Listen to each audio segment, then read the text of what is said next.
Aku berdoa ya Tuhan, aku percaya Engkau bekerja sesuai dengan janji-Mu, sesuai seturut dengan kasih-Mu, seturut dengan firman-Mu. Tuhan, anak-Mu yang berdoa untuk kesembuhan, Tuhan sembuhkan mereka. Anak-Mu yang berdoa ya Tuhan, untuk jalan-jalan hidupnya ya Tuhan.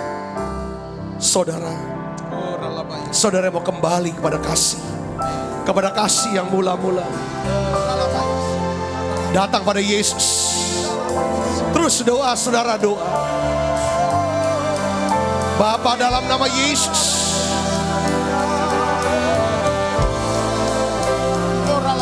terima kasih.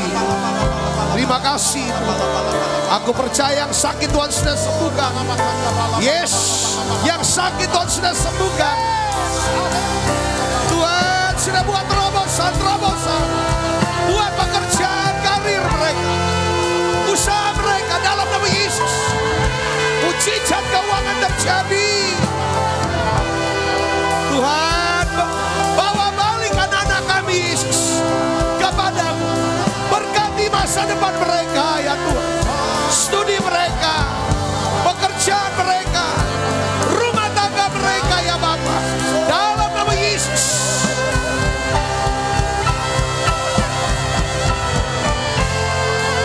Doa terus. Oh ya lah Bapa, tak tersembunyi kuasa-Mu. Kalau orang lain ditolong, tolong Tuhan kami juga.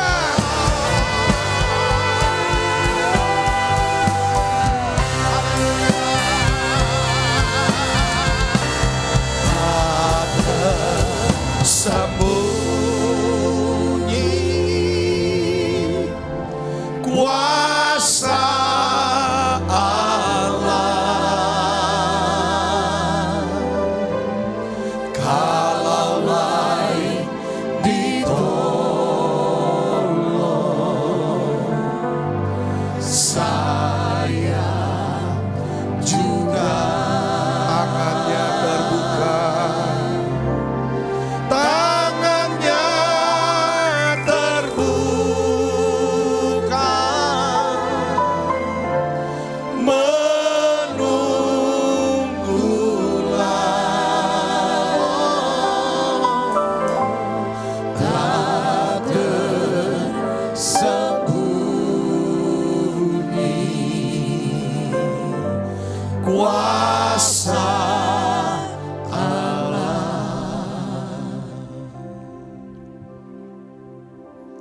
Terima kasih Tuhan, terima kasih. Kami tahu, kami mengerti, kami tahu Tuhan mengasihi kami. Tolong anak-Mu ini Tuhan, tolong Tuhan. Tolong anak-Mu ini. Dalam nama Yesus, tolong selamatkan kami Tuhan. Selamatkan anak-Mu ini Tuhan. Selamatkan ya Tuhan, selamatkan. Terima kasih Tuhan, terima kasih. Urapi hamba-Mu untuk dapat menyampaikan pesan firman-Mu dalam bahasa yang sederhana dan mudah dimengerti. Berikan roh hikmat, pengertian, pewahyuan yang baru buat kami. Dalam nama Yesus, semua kita yang siap menerima firman, hati gembira, sama-sama katakan amin. Beri tangan yang meriah buat Yesus. Silakan kembali Ibu Bapak. Shalom. Selamat pagi saudara, saya percaya kita semua dalam keadaan yang baik dan segar-segar, baik-baik dan sehat segar maksud saya. Hari ini saya ingin sharing tentang judul khotbah saya tentang kisah hidup sukses, ya. Kisah hidup sukses seorang Kaleb, ya. Kisah hidup sukses seorang Kaleb. Saudara, ini Kaleb adalah partner sebenarnya daripada Yosua, satu generasi dengan Yosua. Dialah yang diutus oleh Musa bersama dengan 12 pengintai untuk melihat tanah perjanjian. Kaleb, saudara, salah satunya. Kaleb ini berasal dari suku Yehuda, pemimpin suku Yehuda, saudara. Anak daripada Yefune, saudara, ya, anak daripada Yefune. Kita akan melihat apa sih, ya kan, saudara, kunci hidup sukses seorang Kaleb. Saudaraku, saya berdoa, saya berharap supaya saudara pun, kita semua mengalami yang namanya hidup sukses. Seperti halnya Kaleb. Ini banyak yang namanya sudut pandang, pewahyuan yang kita bisa belajar. Kebenaran-kebenaran dari tokoh-tokoh di Alkitab ini.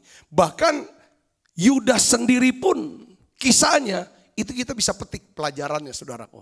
Ini hal yang luar biasa. Tapi kita melihat dari sisi yang ini Alkitab tuh catat Kaleb nih kayaknya nggak ada negatifnya. Periksa, ya nanti coba saudara periksa mungkin kalau ada. Tapi saya dapatnya tuh positif banget nih orang ini. Ini positif, Alkitab nyatetnya positifnya. Coba kita lihat, Bilangan 32 ayat 11 sampai 12. Ya, kita baca sama-sama ya saudara, 1, 2, 3. Bahwasanya orang-orang yang telah berjalan dari Mesir yang berumur 21 ke atas tidak akan melihat negeri yang kujanjikan dengan bersumpah kepada Abraham, Ishak dan Yakub. Oleh karena apa saudara? Mereka tidak mengikut aku dengan apa? Sepenuh hati. Kecuali, siapa kecuali? Kaleb bin Yefune, orang Kenas itu. Dan Yosua bin Nun, sebab keduanya mengikut Tuhan dengan sepenuh hati. Saya bilang sukses atau berkelimpahan, saudaraku. Ya, ini bicara tentang apa saudaraku? Ini kan mereka sukses karena masuk tanah perjanjian. Saya bilang dia bisa sukses karena masuk tanah perjanjian. Saya berdoa setiap saudara juga bisa masuk tanah perjanjian ini. Katakan amin. Nanti saya akan bahas apa sih tanah perjanjian buat kita pada hari ini. Saudaraku ya. Nah, kunci atau syarat untuk masuk tanah perjanjian ini apa saudara?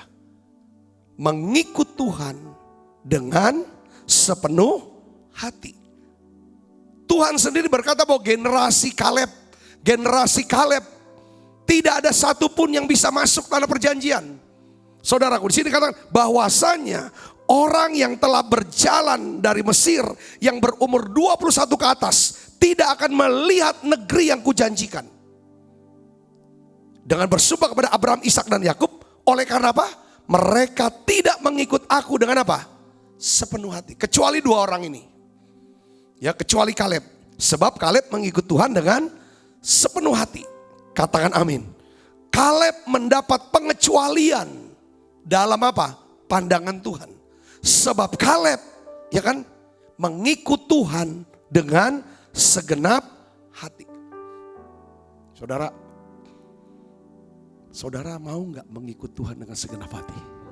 Kalau saudara mau ikut Tuhan dengan segenap hati, saudara adalah orang yang punya kekuatan untuk masuk tanah perjanjian buat hidup saudara. Katakan amin. Saya kasih lagi ayat-ayatnya saudara. Tentang bagaimana pentingnya saudaraku mengikut Tuhan dengan segenap hati. Yang merupakan prasyarat untuk masuk tanah perjanjian. Ya kan saudara, di akhir zaman ini juga. Ulangan 1 ayat 34, kita akan lihat sini. Ulangan 1 ayat 34. Ketika Tuhan mendengar gerutumu itu, ia menjadi murka dan bersumpah. Tidak ada seorang pun dari orang-orang ini, angkatan jahat ini, akan melihat negeri yang baik dengan sumpah kujanjikan. Dengan sumpah yang kujanjikan untuk memberikannya kepada nenek moyangmu. Ayat yang 36 apa saudara? Kecuali siapa? Kaleb bin Yefune. Dialah yang akan melihat negeri itu dan kepadanya dan kepada anak-anaknya akan kuberikan negeri yang diinjaknya itu. Karena apa saudara? Dengan sepenuh hati ia mengikuti Tuhan. Nih, Tuhan mau kita mengikut Tuhan sepenuh hati. Katakan amin. Ya saudara yang sudah bertekun, sudah lebih dari 3 bulan ini ikut menara doa. Saya berdoa, saya berharap saudara adalah orang-orang yang mengikut Tuhan dengan sepenuh hati. Bukan separuh hati. Ya, mengikut. Kaleb berhasil masuk tanah perjanjian karena Kaleb mengikut Tuhan dengan sepenuh hati. Jadi hal mengikut Tuhan dengan sepenuh hati ini alasan besar. Hal yang serius, hal yang penting.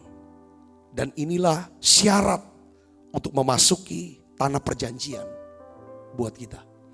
Kalau saudara mau masuk tanah perjanjian, syaratnya cuma satu. Yaitu apa? Ikut Tuhan dengan segenap hati. Katakan amin. Saya mau bacain lagi di ayat-ayat ini. Kayak kesempatan di doa puasa. Yosua 4 ayat 6 kita baca sama-sama. Bani Yehuda datang menghadap Yosua, ya kan, di Gilgal. Pada waktu itu berkatalah Kaleb bin Yefune, karena dia pemimpin yang berbicara. Orang Kenas itu kepadanya, engkau tahu firman yang diucapkan Tuhan kepada Musa abdi Allah itu tentang aku dan tentang engkau di Kades Barnea. Aku berumur 40 tahun ketika aku disuruh Musa hamba Tuhan itu dari Kades Barnea untuk mengintai negeri ini. Aku pulang membawa kabar kepadanya dengan sejujur-jujurnya. Sedang saudara-saudaraku yang bersama-sama pergi ke sana dengan aku membuat tawar hati bangsa itu. Perhatikan, aku tetap mengikut Tuhan Allahku dengan apa? Sepenuh hati. Alkitab catat bahwa Kaleb mengikut Tuhan sepenuh hati. Dia pun berkata, aku ikut Tuhan dengan sepenuh hati. Pada waktu itu Musa bersumpah, katanya, apa saudara baca yang keras? Sesungguhnya tanah yang diinjak oleh kakimu itu akan menjadi milik pusakamu dan anak-anakmu sampai selama-lamanya. Sebab engkau tetap mengikut Tuhan Allahmu dengan sepenuh hati. Saudaraku, yang enak tuh bukan cuma kita. Anak-anak kita, kalau kita ikut Tuhan dengan sepenuh hati, mereka turut masuk ke tanah perjanjian yang Allah sediakan buat hidup kita. Yang percaya katakan amin. Saya mengartikan buat tanah perjanjian ini, saudaraku, nanti saya bilang, itu bukan sorga loh. Bukan sorga. Nanti. Ya pasti paketnya emang sorga, tapi yang sekarang ini. Yosua 14 ayat 13 kita lihat lagi. Lalu Yosua memberkati Kaleb bin Yefune dan diberikannya lah Hebron kepadanya menjadi milik pusakanya. Itulah sebabnya Hebron menjadi milik pusaka Kaleb bin Yefune orang Kenas itu sampai sekarang. Sebab apa? Ia tetap mengikuti Tuhan Allah Israel dengan apa? Sepenuh hati. Nah, sekarang kita bahas arti kata sepenuh. Dalam bahasa Ibrani-nya itu namanya male. Saya cek. Male. Malae. Atau malae. Yang artinya apa saudara? Mengisi kedua tangan dengan minyak sampai luber. Mengisi kedua tangan dengan minyak sampai apa? Luber. Mengerjakan sesuatu dengan hati yang apa? Berkelimpahan. Itu namanya sepenuh. Malae. Ya, saya percaya kalau orang ikut Tuhan sepenuh hati, apapun yang dia kerjakan, ditugaskan, pasti dia kerjakan dengan apa? Sepenuh hati. Kalau kerja sepenuh hati, serius, 100% total, fokus, pasti. Syarat untuk masuk ke tanah perjanjian adalah apa? Mengikut Tuhan dengan sepenuh hati. Kaleb seorang yang mengikut Tuhan dengan sepenuh hati. Nah, sekarang saya mau bahas ini. Makanya dia bisa masuk tanah perjanjian bersama dengan Yosua. Dia dapat yang namanya Hebron.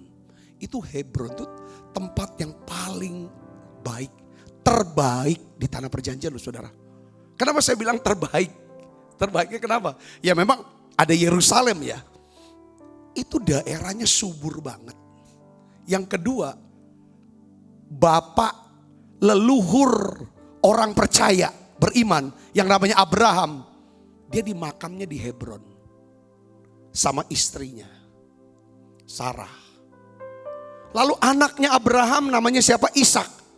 Dimakam juga di Hebron bersama istrinya siapa namanya? Ribka. Lalu Yakub pun dimakam di situ sama istrinya yang bernama siapa? Lea. Karena Rahel di dekat daerah Bethlehem. Jadi 3 leluhur tokoh Alkitab ini, Abraham, Ishak, Yakub bersama istrinya itu di Hebron. Local guide kita yang orang Yahudi.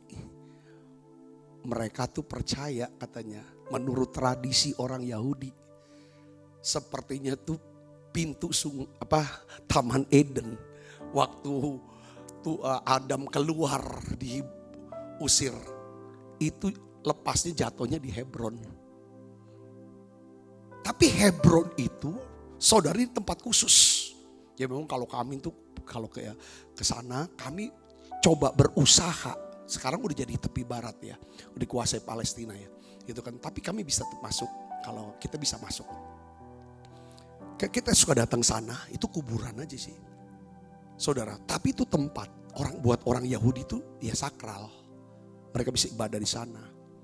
Dan kami tuh kalau datang sana kami doa kepada Bapa, kepada Tuhan, bukan ini. Itu hadiratnya tuh kuat. Itu Hebron tuh tempat blessing ya, berkat gitu loh. Berkatnya kuat. Ya saya tidak bisa bicara di sini nanti salah tafsir. Tapi saya percaya ada tempat-tempat yang ditunjuk Tuhan untuk kita bisa datang dan berdoa. Dan disitulah, bukan tempatnya, tapi ketaatan kita akan perintah, itu yang membuat berkat itu ada. Saudara bisa ngerti, seperti Tuhan bilang, kamu pergi ke sungai Kerit, Elia. Ya kan? Ya kan? Bukan sungai Keritnya, saudaraku. Tapi karena Elia dengar Tuhan dan lakukan, maka Kerit dipakai Tuhan untuk memberkati Elia. Katakan amin. Di saat-saat kami mengalami satu krisis, kami ya saya lah, dalam hidup, khusus dalam pelayanan. Pelayanan dalam hal apanya? Kami butuh uang untuk menjalankan pelayanan. Tuhan izinkan kamu pergi ke Hebron. Kamu doa di Hebron. Ya, bukan Hebronnya, bukan tempat itunya. Jadi jangan sampai salah sama iblis dibikin jadi tempat keramat. Tapi bukan itu. Poinnya saya mau kasih tahu saudara, enggak ada. Poinnya ada, bukan di situ poinnya. Saudara, kami datang sana, kami ngalami yang namanya terobosan. Di sini nih, plang gitu. Terus Tuhan kasih jaminan. Selesai itu pembangunan rumah Tuhan. Selesai. Berapa kali itu? Bener, Hebron. Itulah yang diminta oleh Kaleb. Tapi masalahnya di situ banyak raksasa. Raksasanya besar-besar. Tempat raksasa itu ya orang enak itu di situ.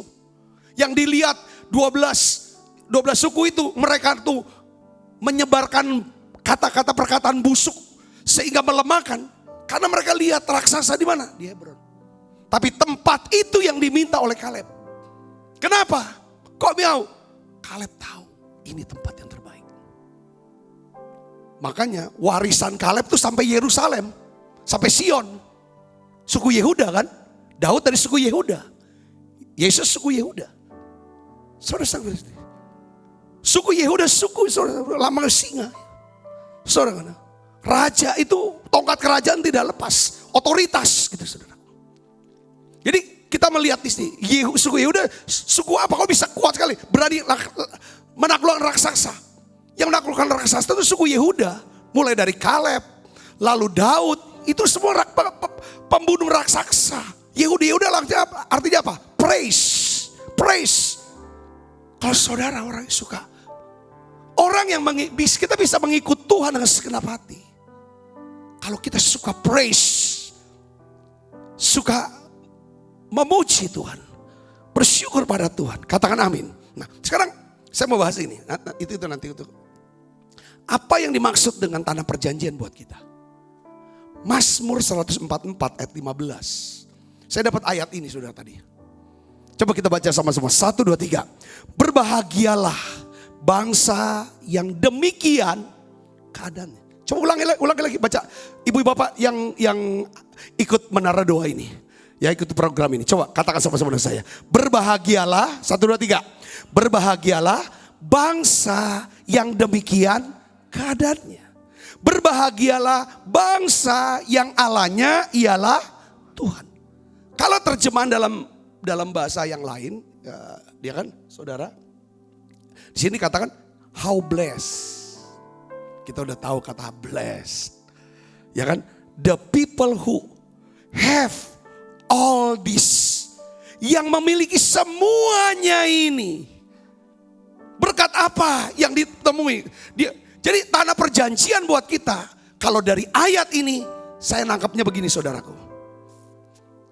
Keadaan kita diberkati, keadaan kita berbahagia karena kita memiliki keempat aspek berkat ini. Ini tanah perjanjian kita. Saudara diberkati secara apa? Rohani. Yang artinya apa? Kita memiliki hubungan yang kuat, yang erat dengan Tuhan. Ini tanah perjanjian. Katakan amin saudara. Yang kedua, kita diberkati secara jasmani. Kita memiliki kesehatan yang baik. Itu tanah perjanjian. Tanah perjanjian artinya apa? Saudara, kita memiliki hubungan yang positif dengan orang lain dan dengan masyarakat sebagai satu kesatuan. Ini namanya berkat apa? Sosial. Kita memiliki uang. Kita memiliki harta kekayaan. Saya tulis yang banyak, sebenarnya yang cukup. Kata cukup tuh cukup untuk kita, cukup untuk dibagi-bagi. Ini namanya berkat ini tanah perjanjian. Yang ngerti katakan amin. Ini kan dasar firman, berbahagialah bangsa yang demikian keadaannya. Tapi dalam bahasa Inggris, how blessed the people who have all this. How blessed the people who have God for God. Yang punya Allah. Yang Allahnya ialah Tuhan. Yang ngerti katakan amin. Jadi kata sepenuh hati yang merupakan syarat untuk masuk tanah perjanjian. Bicara tentang apa? Tangan kita dipenuhi dengan apa? Minyak sampai luber. Hati kita melimpah luber. Itu artinya sepenuh hati. Saya kasih contoh perumpamaan begini saudara. Engsel, saudara tahu engsel gak? Pintu, itu kan pintu semua pakai engsel. Engsel biasanya dikasih minyak yang luber. Supaya engsel itu tidak berbunyi. Supaya engsel itu tidak berat. Tidak sulit untuk membuka dan menutup pintu. Coba saudara bayangkan kalau engsel itu tidak luber dengan minyak. Apalagi tidak ada minyaknya. Engsel itu menjadi engsel yang kalau kita engsel selalu apa? Bunyi nyaring. Dibuka, ditutup. Bunyinya nyaring. Kenapa? Karena ada gesekan logam. Kalau engsel ini nggak ada minyaknya, engsel ini ditutupnya berat, dibukanya juga berat. Bukan cuma berat tapi sulit, berat dan sulit. Saudara bisa bayangkan nggak? Sekarang kali ini hidup kita, bayangin engsel. Kalau nggak ada minyak, jadinya berisik, berat, sulit. Berisik, berat, sulit. Coba ulangin, mau gak saudara? Berisik, berat, sulit. Kenapa? Karena engselnya gak ada minyak, gak luber minyaknya. Kan bicara sepenuh hati, kan bicara tentang luber dengan minyak, betul gak? Ini gambaran daripada apa? Hanya orang yang dipenuhi dengan Roh Kudus. Setiap hari. Orang ini bisa menjadi tenang, jadi sabar. Karena dia bisa dengar apa? Voice of God. Suara Tuhan. Tapi kalau orang, ya kan, sehingga kalau kita penuh Roh Kudus, kita bisa dengar voice. Dan kita tidak akan menjadi orang yang apa? Noisy, berisik. Noise. Kalau kita penuh dengan minyak, kita bisa dengar voice. Kalau kita nggak ada minyak, kita akan jadi orang noisy, berisik kayaknya. Penuh emosi, kemarahan, keluh kesah, protes terus, sungut-sungut terus. bantah terus, kritik terus. Itu ciri orang yang apa? Gak ada minyak. Noisy. Bukan, karena berisik. Beda ya, karena voice sama noise. Kalau voice itu ada pesan, ada tenang. Yang kedua, kalau kita dipenuhi dengan minyak, kita bisa mengatasi keraguan kita, kekhawatiran, ketakutan. Karena minyak urapan Roh Kudus memberikan kita apa? Iman, pengharapan, dan kasih ke dalam hati kita. Kalau kita dipenuhi dengan minyak urapan Roh Kudus sepenuh hati, malae, kita menjadi orang yang tidak berat, tidak sulit untuk dipakai Tuhan. Karena hati kita melimpah, luber dengan apa? Ucapan syukur, nyanyian pujian sama Tuhan. Katakan amin. Ya, kita bisa mengikut Tuhan dengan sepenuh hati. Seperti halnya Kaleb yang mengikut Tuhan dengan segenap hati. Ia berhasil menaklukkan Hebron yang dikuasai oleh orang enak raksasa. Kaleb bilang begini sama Yosua. Kekuatanku tuh hari ini, umurku kan 85. Kekuatanku masih sama loh. Ketika aku berusia berapa? 40 tahun. Ketika aku dengar firman, janji Tuhan dari Musa. Musa bilang, itu tanah buat kamu dan anak-anak kamu. Karena kamu ikut Tuhan dengan segenap hati. Jadi saudara yang kasih Kristus, sekarang gini, kita nanya, ditanya sama diri kita ya. Dan kita mau belajar. Saudara tanya sama saya, Pak Sabta, gimana sih orang yang mengikut Tuhan dengan sepenuh hati? Gak usah banyak-banyak dah hari ini. Kita belajar 3 aja. Yang pertama, Kaleb ini orang yang mengikut Tuhan dengan sepenuh hati. Kaleb menyimpan janji firman Tuhan di dalam hatinya. Katakan amin. Katakan amin. Nah, yang tadi kita baca Yosua 14 ayat 6. Ya, Bani Yehuda datang menghadap Yosua di Gilgal. Pada waktu itu berkatalah Kaleb bin Yefune orang Kenas kepadanya. Engkau tahu, baca yang keras. Engkau tahu apa? Firman yang diucapkan Tuhan kepada Musa, abdi Allah itu tentang aku dan tentang engkau di mana? Di Kades Barnea. Jadi Kaleb itu mendapat firman yang diucapkan Tuhan lewat siapa? Musa, abdi Allah itu. Tentang dirinya secara khusus, secara pribadi. Saya menyebutnya orang yang mengikut Tuhan dengan sepenuh hati. Ini orang adalah orang yang punya rema, punya firman. Katakan amin. Punya firman. Kaleb bukan hanya mendapatkan firman, tapi dia menyimpan firman itu selama berapa tahun? 45 tahun. Coba saudara kena pandemik 3 bulan nih, 4 bulan. Bus hilang, belum dapat kerja hari ini, baru 3 bulan loh. Nyari nih. Kaleb nunggu 45 tahun. Saudaraku, ia menanti dengan sabar dan setia agar janji Tuhan itu digenapi. Katakan amin. Saudaraku, saya tanya gini. Ini jadi orang yang mengasihi Tuhan dengan sepenuh hati. Dia bukan cuma dia punya firman, tapi dia juga punya apa saudara?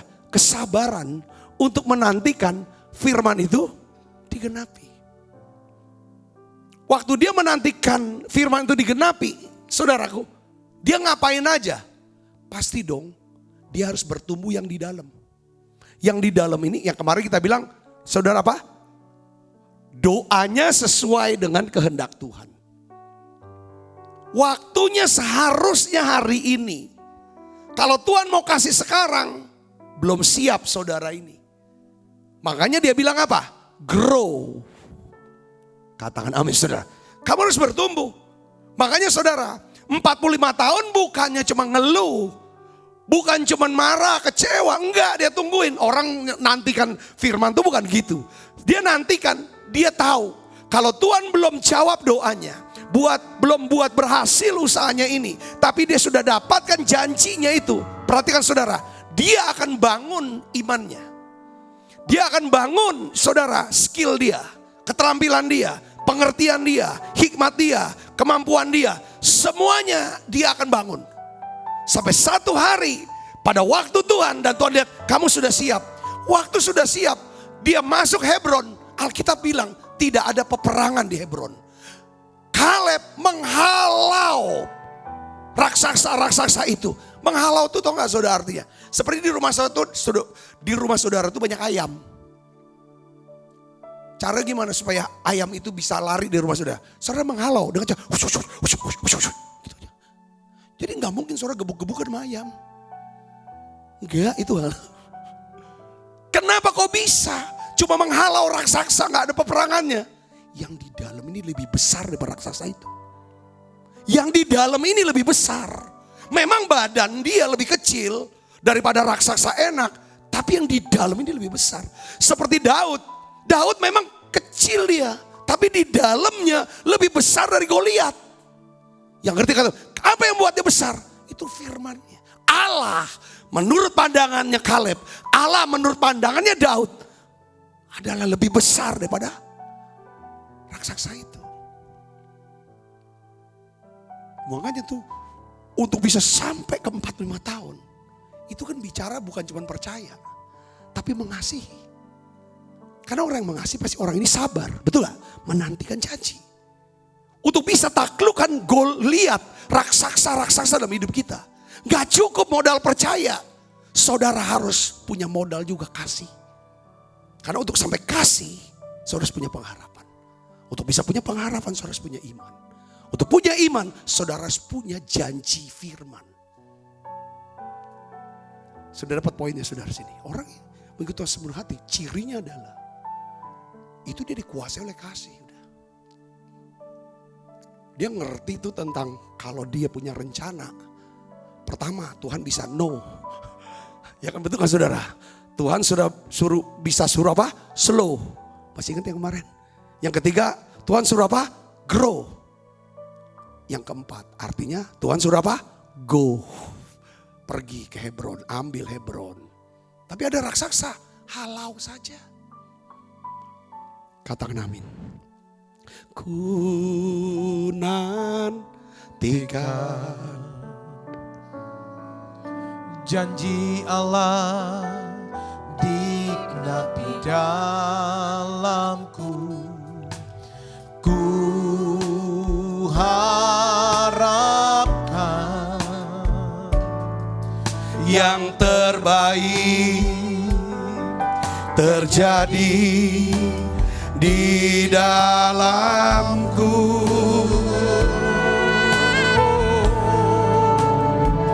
Yang ku tahu Dia sediakan seturut firman-Nya bagi kemuliaan-Nya. Yang ku yakin Dia sediakan seturut kasih-Nya bagiku. Jadi gini aplikasinya saudaraku. Kalau kita ikut Tuhan sepenuh hati, bagian kita gini. Kalau kita dengar firman, ya catat. Catat bisa ketik lah gak apa-apa. Tulis juga boleh.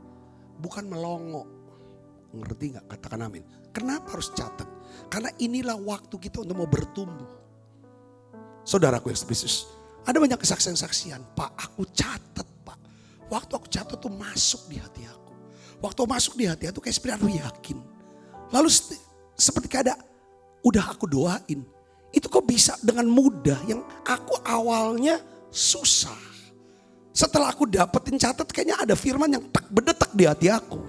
Lalu aku jalanin. Itu seperti kata. Saya bilang itulah kata menghalau. Bukan berperang. Udah gak bergumul lagi. Karena yang di dalam ini ada kuasa kasih karunia. Kalau perjanjian baru bilang. Ada kuasa kasih kamu kerja. Dimana memang lihatnya awal raksasa, iya raksasa. Tapi kalau saudara punya roh seperti Kaleb. suku Yehuda. Roh Yehuda. Roh pujian, penyembahan, ucapan syukur, nyanyian pujian. Di sini kuat, pasti firman itu masuk di hati. Waktu firman masuk di hati, bertumbuh dengan apa? Bukan cuma percaya, tapi tumbuh pengharapan. Kalau kita iman kan timbul karena kita dengar suara Tuhan. Suara Kristus, firman Kristus. Betul saudaraku. Tapi kalau pengharapan kita sudah belajar. Itu timbul dari mana saudaraku? Timbul dari pengalaman rohani. Kita punya pengharapan, kita berharap. Bukan karena kita dengar suara Tuhan, enggak. Kita gak dengar apa-apa. Bahkan mata kita gak lihat apa-apa. Otak kita tidak gak ngerti apa. Tapi kita tetap percaya akan kebaikan Tuhan. Akan kasih karunia Tuhan. Kasih setia Tuhan. Itu namanya pengharapan. Ketika kita tahu tentang berharap. Disitulah kita tahu arti apa? Sabar. Waktu kita sebentar ini sabar. Tuhan lihat, ini ada kasih. Ketika waktu Tuhan, ya udah walaupun itu raksasa, tinggal halau. Itu orang yang mengikut Tuhan sepenuh hati. Kenapa kok gak stres ya? Ada orang-orang, dia tuh ngadepinnya masalah lebih besar daripada kita. Tapi kok dia lebih tenang? Kenapa? Karena dia ikut Tuhan sepenuh hati. Orang itu punya firman. Firman jadi iman, jadi pengharapan, jadi kasih. Ibu bapak, poinnya sudah dapat yang pertama. Yang kedua, poin yang kedua adalah apa? Kaleb melihat raksasa adalah makanan. Raksasa kan masalah. Tapi dia bilang, kita telan dia. Ya kan? Udah biasa nih makanan. Kita kan udah belajar gini. Ya kita baca ayatnya. Bilangan 14 saja. Bilangan 14 ayat 6 sampai 9. Kita baca sama-sama. 1, 2, 3. Tetapi Yosua bin Nun dan Kaleb bin Yefune, yang termasuk orang-orang yang telah mengintai negeri itu, mengoyakkan pakaiannya dan berkata kepada segenap umat Israel, negeri yang kami lalui untuk diintai itu adalah luar biasa. Jika Tuhan berkenan kepada kita, maka ia akan membawa kita masuk ke negeri itu dan akan memberikan kepada kita suatu negeri yang berlimpah-limpah susu dan madunya. Hanya janganlah memberontak kepada Tuhan dan janganlah takut kepada bangsa negeri itu. Sebab apa? Mereka akan kita telan habis. Mereka ini siapa? Raksasa. Saudaraku, yang melindungi mereka, apa saudara? Sudah meninggalkan mereka. Sedangkan apa? Tuhan masih menyertai kita. Janganlah takut kepada mereka. Yang mengerti katakan amin. Lihat saudaraku, ini Kaleb. Dia lihat masalah. Saudara, itu jadi makanan. Makanan kan sesuatu yang membuat tubuh kita jadi apa? Jadi kuat. Masalah jangan melemahkan kita harusnya.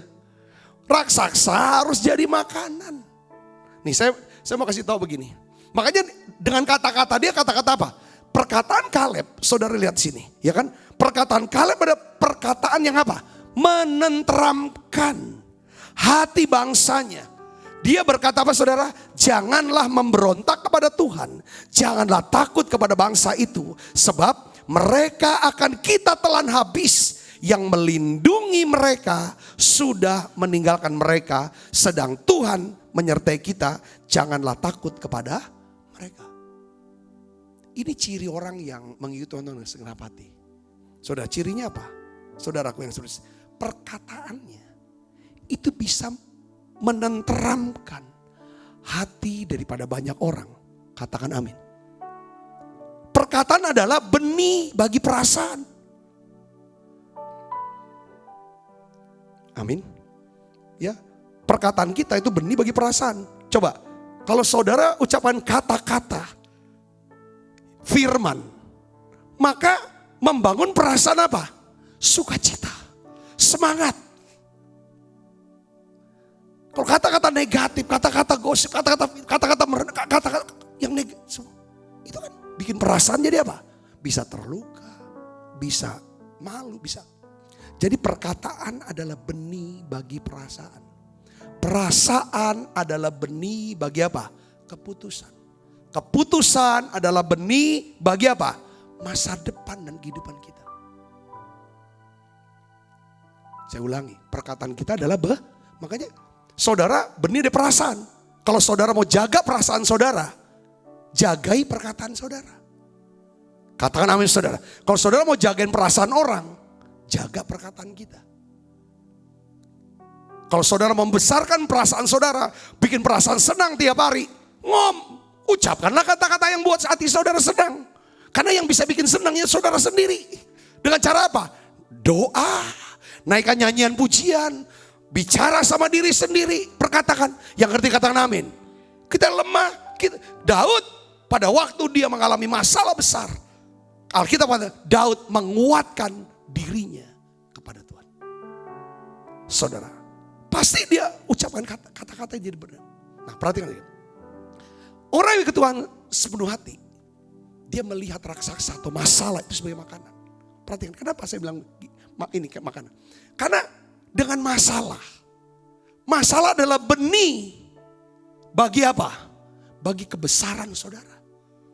Saudara akan besar, saudara akan bernilai, saudara akan mahal nilainya, berharga. Itu diukur dari seberapa besar kemampuan saudara, kesanggupan saudara menyelesaikan masalah itu. Semakin besar kemampuan kita menyelesaikan masalah, semakin besar upah, imbalan yang kita akan terima. Saya bisa ngerti, semakin sulit itu masalah, semakin besar itu masalah, kita selesaikan itu, maka imbalannya akan besar. Imbalannya apa? Bicara tentang apa? Kekayaan, kehormatan, kemuliaan. Jadi masalah sebenarnya itu benih, harus dilihat. Wah, ada masalah ini. Entah masalah pribadi, entah masalah orang lain. Biasanya dimulai dengan masalah kita dulu, kita ngalami masalah. Tujuannya apa? Kalau kita bisa selesaikan ini berdasarkan tuntunan Tuhan, kuasa Tuhan, kekuatan Tuhan, hikmat Tuhan. Maka saudara, kalau ini selesai, kita akan ketemu dengan orang lain yang punya masalah yang sama dengan kita. Karena dari dulu tuh masalah, gak ada yang baru. Masalah kelaparan, zaman Abraham juga ada kelaparan. Masalah krisis ekonomi, dari zaman Abraham juga sudah ada. Masalah sakit penyakit, dari zaman sebelum Abraham sudah ada. Semua masalah gak ada yang baru. Kalau kita ngalami masalah, kita jangan terlalu membesar-besarkan, mengglorifikasi. Saudaraku masalah, sampai kita mati aku. Orang yang mengikut Tuhan dengan segenap hati, yang mau masuk tanah perjanjian, adalah orang yang bisa melihat masalah ini. Kalau orang Palembang bilang apa? Ini loka ini. Makin besar masalah, makin besar ini kang taunya. Makin besar ini rezekinya. Katakan amin saudaraku. Ini ya kan? Kita bisa diupah lewat manusia, tapi kita juga bisa diupah oleh Tuhan. Upah apa yang kita cari? Kita mau cari upah dari sorga, dari kerajaan sorga. Yang ngerti katakan amin saudara. Semakin besar saya bisa menyelesaikan masalah-masalah daripada gereja Tuhan, umat Tuhan yang ada, ya kan, yang bisa berbahasa Indonesia lewat program ini. Masalah saudara bisa banyak diselesaikan. Mungkin saya tidak dapat upah langsung, tapi saya tahu Tuhan punya hitungan sama saya. Tuhan punya hitungan sama GBI Musik Palem Indah Palembang. Yang ngerti katakan amin saudaraku. Kita tidak minta upah, itu belum tentu dengan uang. Saudaraku, saya melihat kebaikan dan kemurahan Tuhan itu adalah upah yang nilainya tidak ternilai, bukan tidak ternilai artinya. Waduh. Jadi saudaraku, saya mau orang Kristen, kita semua yang biasa ikut program jemaat GBI cabang YouTube. GBI MPI cabang YouTube. GBI MPI cabang Facebook atau GBI MPI cabang Instagram. Harusnya kita, bukan cuma GBI Raya 15, mulai hari ini kita mau ikut Tuhan dengan sepenuh hati. Dengan kita mau masuk tanah perjanjian kita. Setelah pandemi ini kita akan melihat, kita akan masuk tanah perjanjian kita. Katakan amin saudaraku. Karena kita mau ikut Tuhan. Dan caranya ada apa? Pertama, kita mau bertekun dengan firman. Yang kedua, kita selalu lihat raksasa itu adalah makanan buat kita. Amin. Yang ketiga, terakhir, Kaleb mengerti protokol kerajaan Allah. Saudaraku yang Yesus Kristus, ya. Kita lihat Yosua 14 ayat 6. Bani Yehuda datang Bani Yehuda dipimpin oleh Kaleb bin Yefune. Pada waktu itu berkatalah Kaleb bin Yefune, orang Kenas itu kepadanya, engkau tahu firman yang diucapkan Tuhan kepada Musa abdi Allah itu tentang aku dan tentang engkau di Kades Barnea. Ayat 13 kita baca, Yosua 14:13, baca yang keras 1, 2, 3. Lalu Yosua memberkati Kaleb bin Yefune dan diberikannya lah Hebron kepadanya menjadi milik pusakanya. Katakan amin saudara. Setelah itu dia pergi, dia halau aja. Nah saya mau ngomong gini saudaraku. Kaleb ini dia seorang yang ngerti protokol kerajaan Allah. Saya pakai istilah protokol kerajaan Allah. Saudara kalau mengikut Tuhan dengan sepenuh hati, orang ini tahu aturannya Alkitab. Kita sudah bahas tentang protokol kerajaan Allah. Ya, sebelum sebelum Kaleb pergi ke Hebron, Kaleb menghadap siapa? Yosua. Kenapa dia harus hadap Yosua? Karena Tuhan pilih Yosua menggantikan siapa? Musa. Walaupun dia satu liting, satu angkatan, seumuran mungkin. Tapi yang dipilih itu Yosua. Yosua itulah wakil Tuhan, wakil otoritas Tuhan, pemimpin Israel. Dia menghadap untuk apa? Minta blessing. Minta restu, doa restu, blessing. Minta berkat, minta supaya ada berkat rohani dari Yosua, pemimpinnya saat itu. Dia ngerti saudara. Karena berkat itu berasal dari Allah. Dialirkan lewat kepala atau otoritas, wakil otoritas Tuhan. Seperti siapa? Orang tua. Makanya nih anak-anak sama orang tua itu benar-benar harus hargai dan hormati. Supaya, karena gini ya, blessing yang dialirkan oleh wakil otoritas Tuhan, itu harus ada yang namanya emotional bonding. Harus ada ikatan emosi. Bukan cuman ikatan roh. Kok gitu sih Pak? Iya. Makanya dia bilang harus unity. Harus sehati. Coba lihat. Kenapa Yakub harus menyamar jadi Esau untuk menerima blessing dari bapaknya? Karena bapaknya nggak ada ikatan emosi. Bapaknya sayangnya sama siapa? Esau. Jadi untuk supaya alirannya nih dapet, saudaraku salah satunya, kayak saudara, kalau saudara juga sebagai orang tua, saudara yang adalah hamba Tuhan. Kalau saudara tuh ada salah satu anakmu yang berkenan di hati, semua sayang ya. Tapi ada yang berkenan ya, kalau misalnya punya anak lebih dari satu maksud saya. Kalau satu mah ya Pak mantap udah. Maksud saya kalau anaknya lebih, misalnya anaknya ada 10 gitu saudaraku. Pasti pasti saudara sayang semua 10-10-nya itu kan. Tapi waktu saudara doain satu itu, ada yang berkenan, itu rasanya waduh, lepas gitu maksudnya. Saya suka nanya sama hamba Tuhan, pasti kamu ada jemaat atau pengerja kesayangan. Semuanya sayang, tapi ada kesayangan. Waktu kamu doakan itu rasanya peng. Kenapa? Ada ikatan emosional. Ada kesatuan. Kenapa? Karena unity, ada kesepakatan. Mazmur 133 itu makanya protokolnya dapat. Dari kepala turun ke janggut, ke leher, lalu ke jubah. Harus unity. Kalau anak bantah terus, anak ngelawan terus, nyerang terus, tetap sih kita mau doain. Tapi doanya tuh nggak ngalirnya nggak kuat. Ibu bapak sudah dapat poinnya di sini. Katakan amin saudara. Ini kan jemaat, saudara sebagai jemaat, pendeta saudara dikatain terus tiap hari, difitnah terus, digosipin terus.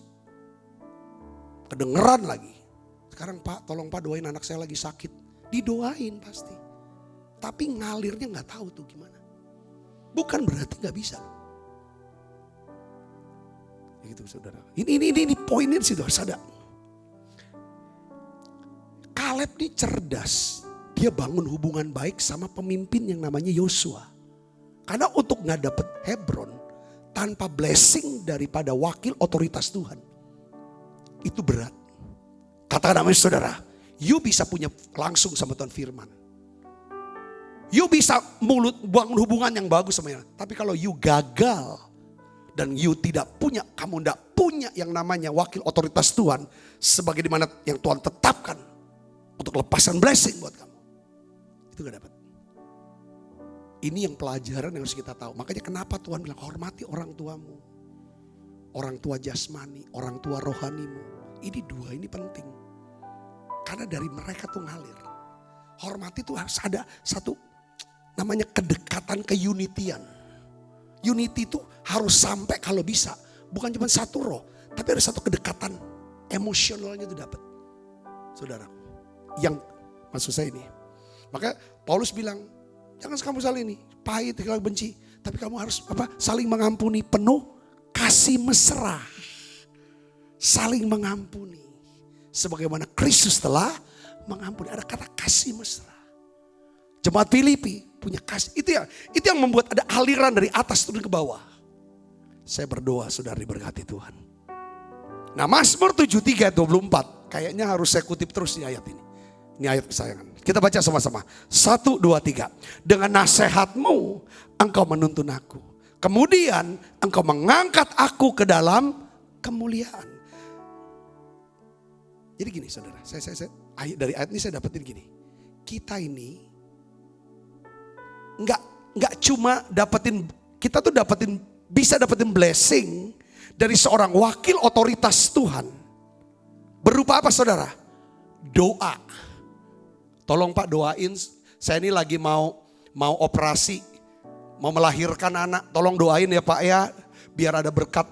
Pak saya lagi mau buka usaha Pak, tolong Pak didoain. Mama aku mau berangkat, mau ujian nih, Mama doain ya supaya aku lancar. Itu namanya kita datang ke otoritas untuk minta blessing. Yang ngerti katakan amin. Ya kan Ibu, Bu tolong Bu, ini gembalaku istrinya deket. Bu tolong doain aku ya. Ini aku ini ingin ya kan anakku ini lagi sedang mau kenalan sama seorang. Tolong doain supaya aku tuh bisa lihat ini cocok gak buat dia untuk jadi istrinya atau jadi suaminya. Itu namanya blessing. Ngerti saya? Itu dalam segala aspek. Tetapi saudara doa blessing atau restu juga biasanya Tuhan juga mau berikan apa saudara? Disertai dengan apa? Nasihat rohani. Dengar baik saudaraku. Ini penting juga. Jangan cuma mau doanya, tapi kita gak mau nurut nasihat rohaninya. Nasihat rohani itu penting saudara. Karena perhatikan sini. Dengan nasihatmu, Tuhan kasih nasihat kepada kita lewat siapa? Kita baca Alkitab, bisa dengar khotbah, bisa langsung dari wakil otoritas itu. Siapa? Orang tua kita atau pemimpin rohani kita. Orang tua rohani kita. Saya bisa dikasih nasihat. Pada waktu saudara dan saya dapat nasihatnya. Itu artinya dia sedang menuntun kita. Didoain. Ya kan? Dikasih arahan. Dilakukan. Maka pada waktu saudara masuk kota Hebron. Ketemu raksasa. Tinggal tiup aja. Rebah semua. Katakan amin saudara. Tinggal halau saja. Ini artinya saudaraku. Allah Roh Kudus akan bekerja dengan memberikan apa? Kekuasa, kekuatan dan hikmat di dalam hidup kita. Apabila kita mendapatkan blessing dari wakil otoritas Tuhan. Dan mengikuti nasihat rohaninya. Selamat memasuki tanah perjanjian. Saudara semua, katakan amin. Apa itu tanah perjanjian saudara? Berkat rohani. Berkat jasmani. Berkat sosial. Berkat apa? Keuangan. Hubungan yang kuat dan erat dengan Tuhan. Kesehatan. Kita sehat. Hubungan yang positif dengan semua orang. Orang di rumah, orang di gereja, dunia kerja kita. Dan yang keempat, kita punya uang. Harta yang cukup untuk kita, anak kita, keluarga kita. Cukup untuk bisa mencukupi yang lainnya semuanya. Untuk nama Tuhan dipermuliakan. Saya berdoa saudara masuk tanah perjanjian.